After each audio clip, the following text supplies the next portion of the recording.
दुसरी वृत्ती आहे क्षत्रिय वृत्ती. एक विशिष्ट वय असतं जेव्हा जाणून घेण्याची इच्छा असते. साधारणपणे 5, 6, 7 ही जी वर्ष असतात आयुष्यातली, त्यावेळी सगळं जाणून घ्यायची जिज्ञासा असते. 3ऱ्या-4थ्या वर्षापासूनही ती वृत्ती सुरू होते. प्रत्येकाची त्याच्या त्याच्या प्रकृतीप्रमाणे ही वर्ष वेगवेगळी असू शकतात.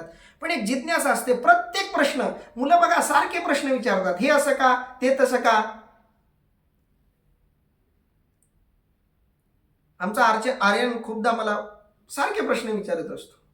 तुम्ही प्रवचन करताना तेच कपडे का घालता, तिथंच कपडे का ठेवता, ते वर तुम्ही ते ठेवलंय ते का ठेवलंय, तुम्ही मला वर का येऊ देत नाही, हे लॅपटॉप काय असते, मोबाईल काय असतंय, हे सगळे प्रश्न त्यांना आयुष्यात कधी ना कधीतरी विचारलेत. प्रत्येक गोष्टीची जिज्ञासा आहे, जाणून घेण्याची वृत्ती आहे. ही वृत्ती कायम नसते, काही काळासाठी प्रत्येकात असते. दुसरी क्षत्रिय वृत्ती, सुरक्षित राहावं आणि आपल्या सुरक्षेला जे धोका पोहोचवतायत त्यांच्यावरती आक्रमण करणं, ही वृत्ती म्हणजे क्षत्रिय वृत्ती आहे. ही वृत्ती सुद्धा प्रत्येकामध्ये असते, कमी अधिक प्रमाणात.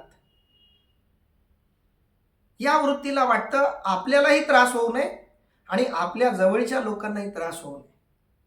आपल्यातल्या एखाद्याला कोणी त्रास देत असेल तर आपल्या शक्तीचा वापर करून त्याचं दुःख, त्याचा त्रास दूर केला पाहिजे, ही वृत्ती. आणि दुसऱ्याचा त्रास दूर करण्याची शक्ती आपल्यात यावी, सामर्थ्य आपल्यात यावं, याच्यासाठी जो प्रयत्नरत असतो, शरीर मजबूत करतो, आपलं कौशल्य मजबूत करतो, ती वृत्ती ज्याच्याकडे आहे तो क्षत्रिय आहे. एक वृत्ती असते ज्याला फक्त पैसा, व्यवहार याच गोष्टीमध्ये तो रमतो. पैसा आला पाहिजे वेगवेगळ्या मार्गाने. मग पैसे कमवण्याच्या वेगवेगळ्या युक्त्या, वेगवेगळ्या कृत्या तो शोधून काढतो. त्याच्यासमोर देव जरी आला तरी देवालाही तो लक्ष्मी नारायणाचं रूप देऊन टाकेल. लक्ष्मीचा तो जास्त भक्त असतो. नारायणाची तो भक्ती याच्यासाठीच करतो की त्याला कोणीतरी सांगितलेलं असतंय की नारायणाची भक्ती केल्याशिवाय लक्ष्मी पावत नाही, म्हणून तो नारायणाची भक्ती करतो. अशी काही लोक आहेत की ज्यांना व्यवहाराशिवाय दुसरे काही सुचत नाही. काहीतरी नवीन नवीन बनवावं, लोकांना ते आवडेल असं काहीतरी करावं, त्याच्यातून काहीतरी पैसा कमवावा वगैरे. जी वृत्ती आहे ती वैश्य वृत्ती आहे. प्रत्येकाच्या आयुष्यात ही वृत्ती सुद्धा कधीतरी येते. चौथी वृत्ती म्हणजे क्षुद्र वृत्ती. या वृत्तीमध्ये इतरांची सेवा करण्याची इच्छा होते, इतरांचं दुःख दूर करण्याची इच्छा होते, इतरांची सेवा शुश्रूषा करण्याची वृत्ती होते. भारतामध्ये या वृत्तींचा खूप सूक्ष्म आणि बारीक अभ्यास झाला. सिग्मंड फ्राईडच्या मताप्रमाणे काही लोकांमध्ये यातली एक वृत्ती प्रबळ असते आणि त्या प्रबळ वृत्तीप्रमाणे त्या माणसाचा स्वभाव निश्चित होत असतो आणि त्या स्वभावाप्रमाणे त्याचं वागणं, त्याचं आचरण ठरवणं गरजेचं असतं. काही काही लोकांचा जन्म निघून जातो, त्यांना शेवटपर्यंत कळतच नाही आपला धर्म कोणता. इथं धर्म शब्दाचा अर्थ हिंदू, मुस्लिम, शीख, ईसाई हा अजिबात नाहीये. ते धर्म नाहीच आहेत मुळात. त्या धर्म प्रणाली म्हणू शकता, विचारसरणी म्हणू शकतो आपण. ज्या पातळीवरून आपण या गोष्टींचा विचार करतोय त्याच्यावरून धर्माशी या विवेचनाचा संबंध नाही. प्रत्येक व्यक्तीच्या आत यातली एक वृत्ती प्रबळ असते आणि बाकीच्या 3 वृत्ती क्षीण असतात. आणि म्हणून यातल्या कोणत्याही वृत्तीला कमी लेखणं, एखाद्या वृत्तीला जास्त लेखणं हे अज्ञानाचं लक्षण आहे. तुम्ही ब्राह्मण श्रेष्ठ मानत असाल, क्षत्रिय कनिष्ठ आणि शूद्र त्यापेक्षा कनिष्ठ असं जर मानत असाल तर ते आपलं अज्ञान आहे. ज्यांनी वर्णव्यवस्था निर्माण केली त्यांच्या मनात हा विचार कधीच नव्हता की लोक याच्यातही छोटं मोठं करतील. आणि म्हणून त्यांनी या वृत्ती जाणून त्या वृत्तीचं, त्या पद्धतीचं विश्लेषण केलं, विवेचन केलं, खूप सुंदर संशोधन केलं त्याच्यात आपल्या ऋषीमुनींनी. बारीक सूक्ष्म निरीक्षण करून ठेवलं या वृत्तींचं. इतकंच नाही तर यातली कोणती वृत्ती कमी नाही, जास्त नाही हेही त्यांनी सुचवलं. आता हे शरीर आपण विचारात घेतलं तर आपण पायाला डोक्यापेक्षा कमी महत्व देतो. पण हे विसरतो की पाय आहे म्हणून डोकं आहे, नाहीतर डोक्याला आधार कुणी दिला असता. डोक्याला आधार पायाचा आहे हे डोक्यानं विसरू नये, आणि पायाला चालण्याची बुद्धी डोक्यातून मिळते हे पायानं विसरू नये. जिथं हे भेद निर्माण होतात, जिथं ही विषमता निर्माण होते, तिथंच घात होतो. मग तो सामाजिक असेल, आत्मिक असेल किंवा आध्यात्मिक असेल. तुका म्हणे एका देहाचे अवयव, सुख दुःख जीव भोग पावे. या चारही वृत्तीच्या आत असलेलं चैतन्य एक आहे. त्या चैतन्यांची वृत्ती वेगवेगळी आहे. काही चैतन्य असे आहेत की ज्याच्यामध्ये ब्राह्मण्य वृत्ती आहे, काही चैतन्य असे आहेत ज्याच्यात क्षत्रिय वृत्ती जास्त आहे, काही वृत्ती अशा आहेत वैश्य वृत्ती जास्त, काहींमध्ये क्षुद्र वृत्ती जास्त. माझ्यामध्ये कोणती वृत्ती जास्त आहे हे आपण ओळखायचं आहे. हे कसं ओळखायचं? तर ज्या वृत्तीत तुमचं मन रमतं, जे करावंसं वाटतं. डॉक्टर आहे, त्याला सेवेची आवड आहे, तो शूद्र वृत्तीमध्ये मोडता येतो. पण आपल्याकडे शूद्र म्हणलं की निम्न, शूद्र म्हणलं की खालच्या दर्जाचा, ही मानसिकता आपली घट्ट बसली. असा चिखल आपल्या सगळ्याच्या मेंदूत घुसलाय. सेवा करण्याची वृत्ती कधीही कमी होऊ शकत नाही. डॉक्टरला आपण परमेश्वर म्हणतो, तो जीवनदान देतो, तो इतरांची दुसऱ्यांची काळजी करतो, रक्त साफ करतो, जखम साफ करतो, मलमपट्टी करतो, वेळ पडली तर चिरफाड करतो, शिवतो.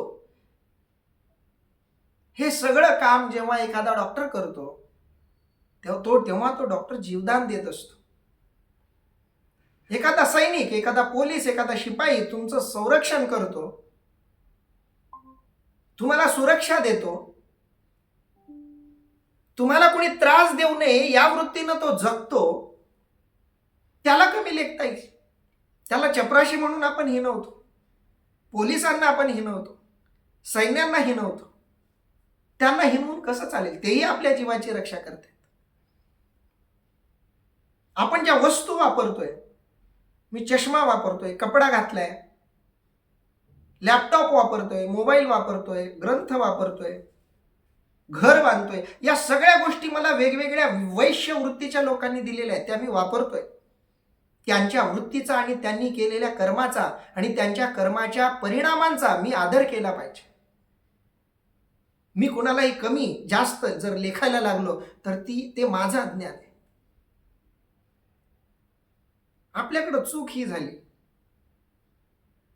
ऋषीमुनींनी हे चांगल्या हेतूने केलं. त्यांनी या गोष्टीसाठी हे केलं की एखाद्या चैतन्याला, सूक्ष्म देहाला, त्याला हवा तसा देह मिळण्यासाठी अनुकूलता यावी.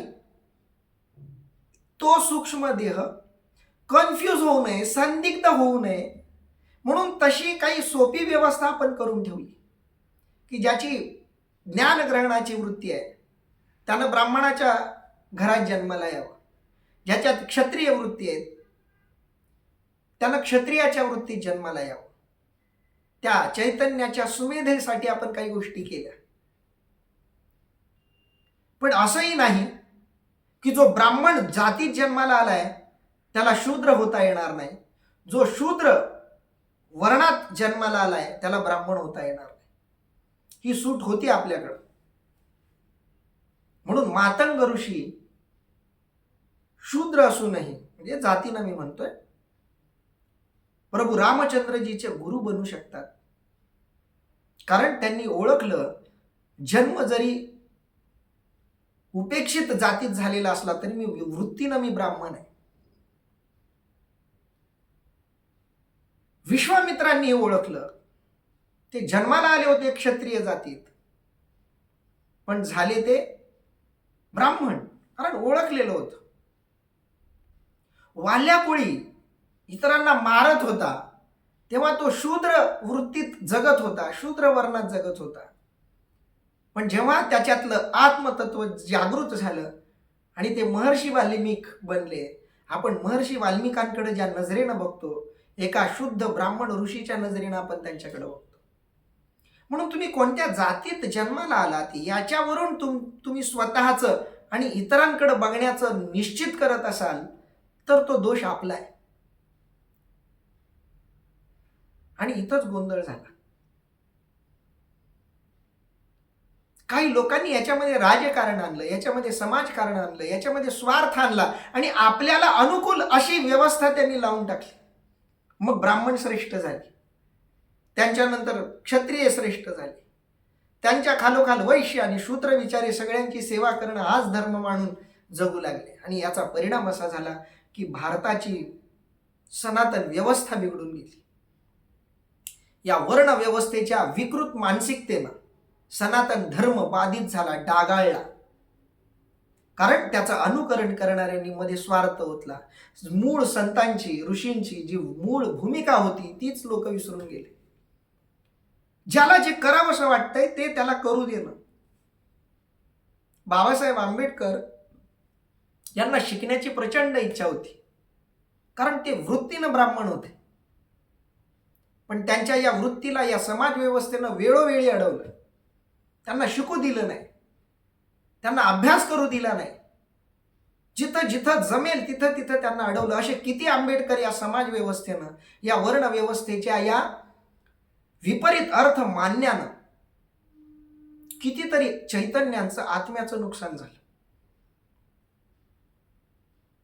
जो ज्या वृत्तीचा आहे, जो ज्या स्वभावाचा आहे, त्याला त्याच्या स्वभावाप्रमाणे जगू दिलं तर समाजाची खरी प्रगती होणार आहे, नाहीतर ती अडथळा होणार आहे. भगवान कृष्ण परमात्म्याचा उपदेश हाच आहे की अर्जुना, तू तुझ्या स्वभावाप्रमाणे वाग. तू क्षत्रिय आहेस, तू ब्राह्मणासारखं वागतोयस.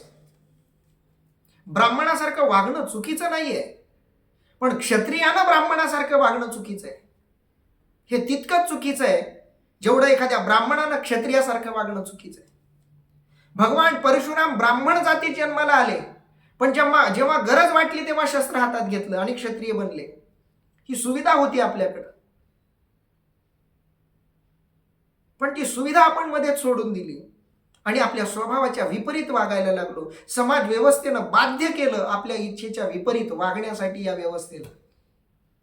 एखाद्या ब्राह्मणा कुटुंबात जन्माला आलेल्या व्यक्तीची इच्छा नाहीये ज्ञानग्रहणाची, त्याला खेळावं वाटतंय, त्याला पोलीस भरतीत जावंसं वाटतंय. पण नाही, तू ब्राह्मण जातीत जन्माला आला म्हणजे तुझं वर्ण, तुझा स्वभाव ब्राह्मण झाला पाहिजे असं मोडून तोडून आपण समाज घडवायचा प्रयत्न केला आणि म्हणून समाज विकृत झाला आणि याची फळं समाजानं भोगली. त्याचा परिणाम म्हणून आपण कितीतरी वर्ष गुलामीत राहिलो. कारण धर्म, सगळेच जण धर्म विसरले. म्हणून शिवाजी महाराजांना स्वधर्म जागृत करावा लागला, स्वराज्य निर्माण करावं लागलं. तुकाराम महाराजांनी, समर्थ रामदास स्वामींनी, एकनाथ महाराजांनी संबंध जगाला काय सांगितलं तर हेच सांगितलं, स्वधर्म जागृत केला सगळ्यांचा.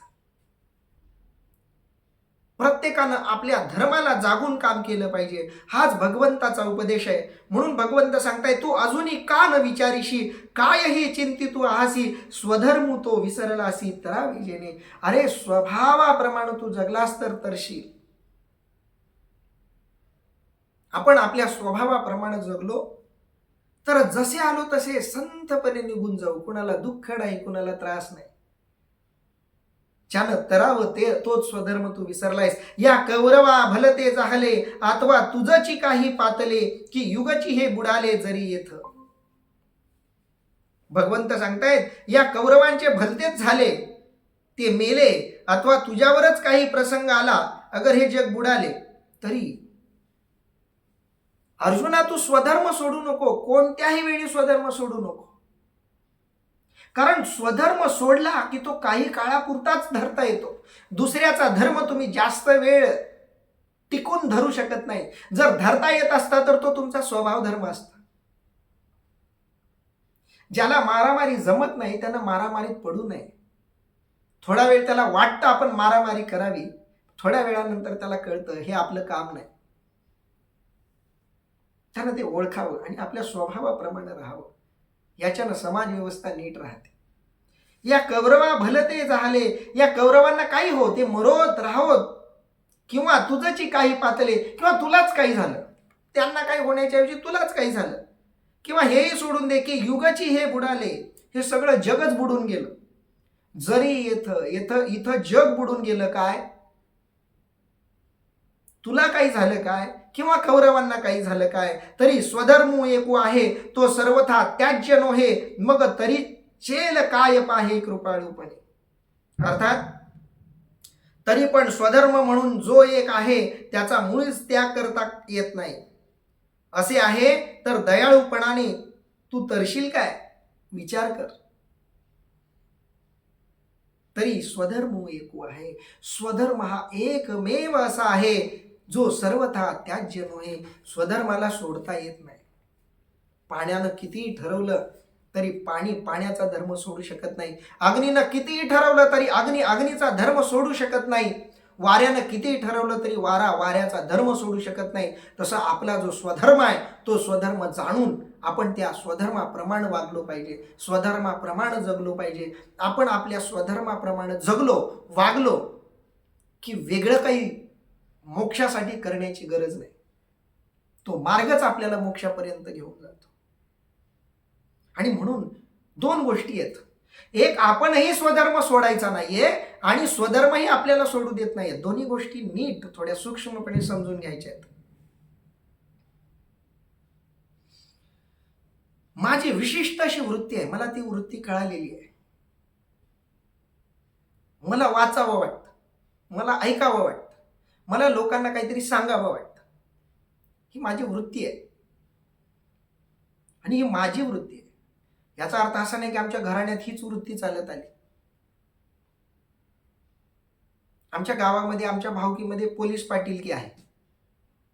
सांगतात की आमचे जे जुने पूर्वज वगैरे होते तर ते गावामधले भांडण तंटे वगैरे मिटवायचे.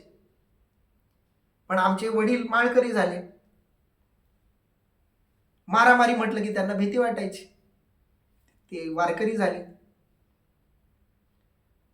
आता आपल्या घराण्यात मारामारी चालत आली, लोकांची भांडणं मिटवायचं आपल्या घराण्यात चालत आलं म्हणून मी ते करायला लागलो तर ते चुकीचं आहे. मी वर्ण जन्माची संबंधित मानायला लागलो आणि हे चुकीचं आहे. माझा जो स्वभाव आहे, माझी जी वृत्ती आहे त्याप्रमाणे मी वागलो पाहिजे. आणि हे करताना इतरांच्याही वृत्तीचा तितकाच मान सन्मान आपण राखला पाहिजे, कारण तो त्याचा धर्म आहे. आणि धर्म श्रेष्ठ कनिष्ठ नसतो. धर्म धर्म असतो, त्याच्यामध्ये श्रेष्ठ कनिष्ठता नसते. कारण स्वधर्म एको आहे तो सर्वथा त्याज्य नोहे, मग तरी जेल काय पाहे कृपाळूपणे. जर तू स्वधर्मच सोडलास तर तू कसा काय तरशील अर्जुना, विचार कर. अर्जुना तुझे चित्त जरी जाहले द्रवीभूत, तरी हे अनुचित संग्राम समयी. अर्थात अर्जुना तुझे चित्त जरी दयेने पाझरले असले तरी या युद्ध प्रसंगी हे अयोग्य आहे. आपला धर्म काय हे ओळखण्याच्या काही जागा असतात.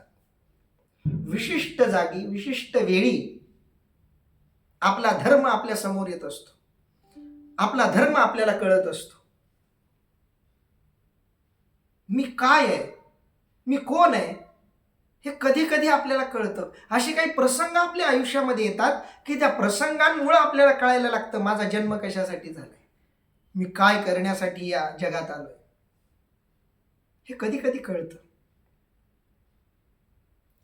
आपण आपल्याला जाणून घेणं विसरलो की मग ते कळत नाही. स्वतःला जाणून घेण्याचा प्रयत्न केला पाहिजे. म्हणून भगवंत सांगतायत, अर्जुना तुझे चित्त जरी जाहले द्रवीभूत, तुझ्या चित्तामध्ये जरी दया निर्माण झालेली असली तरी सुद्धा हे अनुचित अयोग्य आहे संग्राम समयी. बघा, मी म्हणालो की प्रत्येकाचा स्वभाव आहे आणि त्या स्वभावात सगळ्या गोष्टी